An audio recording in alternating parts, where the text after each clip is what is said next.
Bacula Enterprise Edition to the rescue. Bonjour et bienvenue dans cette nouvelle vidéo de la web-série Bacula Systems. Cette présentation nous permettra d'aborder l'ajout d'un nouveau stockage dans Bacula en version entreprise. Si vous n'avez pas eu le temps de regarder la vidéo qui traite de BWeb, nous vous invitons à le faire maintenant. À partir de la page d'accueil de BWeb, le menu Storage nous présente plusieurs options. La première, Manage Device, nous permet de charger et décharger des bandes, voire dans certains cas des volumes disques. Le second est le Storage Overview, qui nous montre tous les périphériques de stockage sur un storage daemon. Par exemple, ce SD a 2 autochangeurs de disques, configurés chacun avec 2 lecteurs. L'un des lecteurs est actuellement en cours d'écriture sur le volume du lecteur mentionné ici.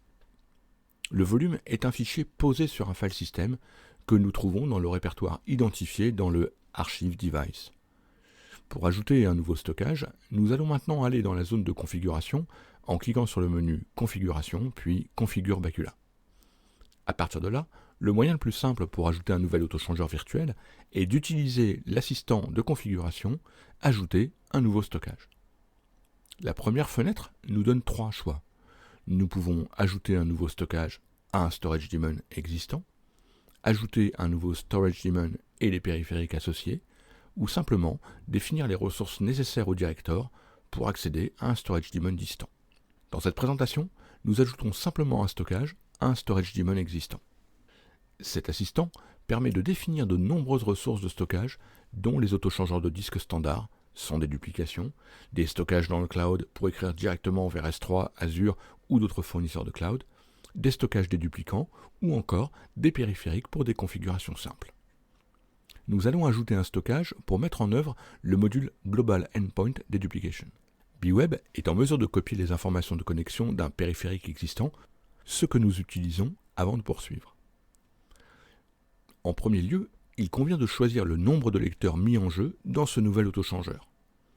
Dans le cas du plugin Global Endpoint Deduplication, chaque lecteur écrira un unique job à un instant donné.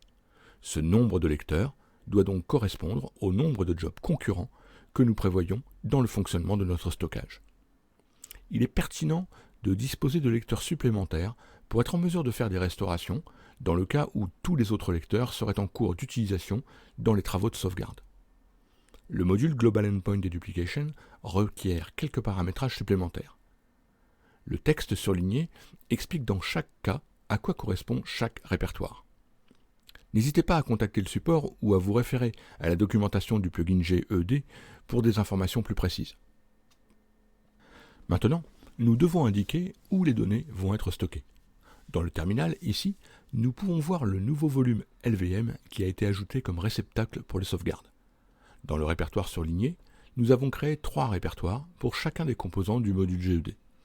Cette organisation permet de conserver une approche claire et il est fréquent d'avoir des partitions distinctes pour chaque répertoire.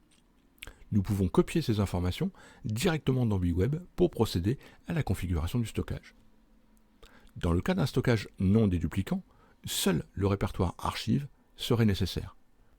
Il est préconisé d'avoir un médiatype unique pour chaque autochangeur, ce qui permet à Bacula de sélectionner les bons volumes. Pour terminer, nous devons nommer notre nouvelle ressource et sauvegarder temporairement la configuration.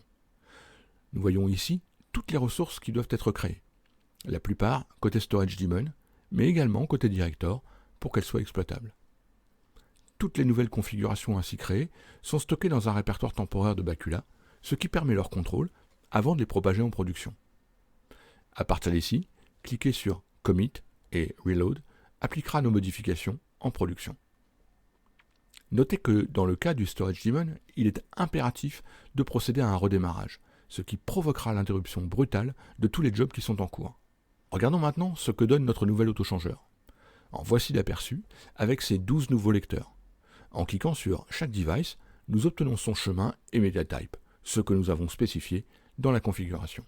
Pour finir, il est possible de tester la connexion réseau vers le Storage Daemon, ce qui garantit que nous pouvons lire et écrire des données sur le périphérique, et fournit quelques informations de performance.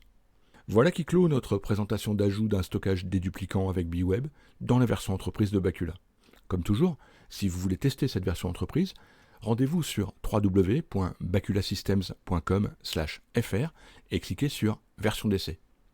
Merci d'avoir regardé cette vidéo, à bientôt.